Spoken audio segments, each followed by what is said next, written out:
Despite the lighthearted and comedic nature of the SBS corners, Oda has always used them as a clever way to drop cryptic hints and foreshadow key events in the story. And this time is no exception. One question touched on the Den Den Mushi spotted next to Loki. A small detail, sure, but Oda never includes anything without purpose. Then, right after that came a seemingly random question about Shirahoshi, a character who's been absent from the narrative since the Fishman Island arc. And what was the question about? Her romantic preferences. Oda's response, I know Shirahoshi's future. Just like that. Short, chilling, and perfectly timed with the current events in Elbaf. The implication? Oda is signaling a major role for Shirahoshi in the story to come. One possibly linked directly to Loki and the mysterious Den Den Mushi. Now here's where things get wild. There's a theory gaining traction. What if Shirahoshi has been secretly communicating with Loki under the alias Moses? That name has popped up before and always felt oddly symbolic. The strongest support for this theory? A chapter titled The Dance of Moses and the Sea Bream. On the surface, it seemed like a lighthearted celebration at the end of the Fishman Island arc, but beneath the singing and festivities, there was a crucial scene between Robin and King Neptune, a conversation about Shirahoshi and her connection to Joy Boy, a moment many brushed off, but now, in hindsight, it feels loaded with meaning. Oda may have been weaving a hidden thread between Moses, Shirahoshi, and Joy Boy all along, a thread that's only now becoming visible as the Elbaf arc unfolds, where the lines between past and present blur, and Shirahoshi re-emerges as a hidden player on the grand chessboard. And here's the kicker, the title of that chapter may also be referencing a famous Japanese folktale,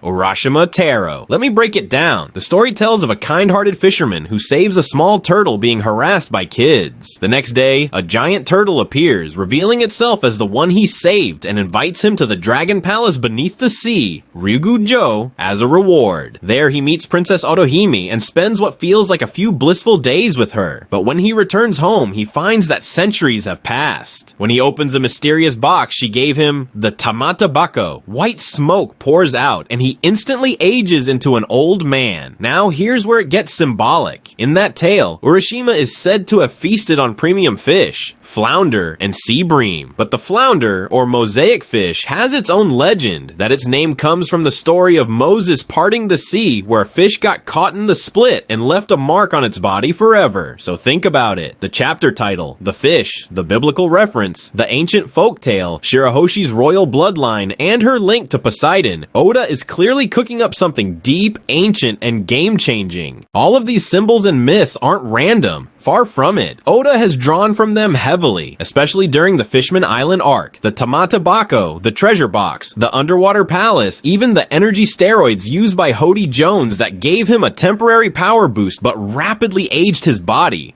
All of it is clearly inspired by the legend of Urashima Taro, but what if the entire journey of Urashima itself mirrors the journey of Joy Boy? His promise to the fishman, his disappearance, and the mysterious return. And what if buried in that old folktale lies the true identity of the mysterious Moses? When you connect that with Oda's recent cryptic SBS comments, the mention of the Den Den Mushi, Shirahoshi, and that curious hint about her future, it becomes harder to ignore the idea. Moses might actually be Shirahoshi. Let's break it down. In the SBS, Oda hinted that the Den Den Mushi next to Loki had a thick beard. Sounds like a throwaway gag, until you remember the flashback to Odin's journey when Roger made a joke about Neptune's daughter, Shirahoshi, saying she'd probably be hairy like her dad. It was silly, but come on, this is Oda. Silly jokes are his favorite camouflage for major reveals, and the trauma Moses supposedly experienced, that might actually parallel Shirahoshi's horrifying experience during the reverie, when Charlos tried to enslave her. For a character as gentle and emotional as her, that moment could have left a permanent scar, pushing her into the shadows, forcing her to reach out anonymously as Moses. Now, let's talk about the Sea King's prophecy during the Fishman Island arc. They said the Noah would need the strength of that tribe to be repaired, but what tribe could possibly handle a ship that massive? The answer seems obvious. The Giants. No other race in the One Piece world has the sheer physical power needed, and lately, Oda's been planting seeds, hinting at an ancient link between the Fishmen and the Giants. That cannot be coincidence. And once again, in the latest SBS, when asked about Shirahoshi's type,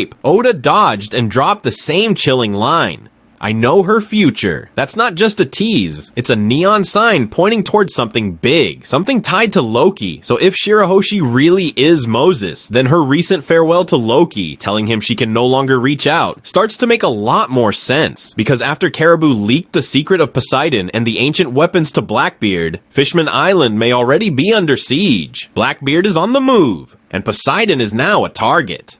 Now that Caribou has spilled the beans to Blackbeard, revealing not only the existence of an ancient weapon in Wano, but also that Shirahoshi is Poseidon herself, there's no doubt Blackbeard is already setting his sights on these god-tier powers. But here's the thing, as cunning as Blackbeard is, we all know the man is a coward at heart. He never makes a move unless the odds are stacked overwhelmingly in his favor. So would he really launch a direct assault on Wano? Not likely. He knows the country is fiercely protected by powerful samurai. And with Yamato still guarding it, any frontal attack would be a reckless gamble, and that's not Blackbeard's style. Instead, the most logical first step is Fishman Island. Compared to Wano, Fishman Island is far more vulnerable. Its defenses are weaker, and it just so happens to house Shirahoshi, the living weapon capable of commanding the Sea Kings themselves. If Blackbeard can take control of Shirahoshi, he won't need to fight Wano head on. He could simply unleash the Sea Kings from the deep, leveling the island from the outside with zero risk to his crew. That's exactly how Blackbeard operates. Indirect, overwhelming, and ruthless. This move isn't just strategic. It's the opening act of something much bigger, the beginning of a grand plan to claim all of the ancient weapons. If he succeeds, Blackbeard wouldn't just become a Yonko in title. He'd possess the destructive force to challenge the world itself, and that is a terrifying thought.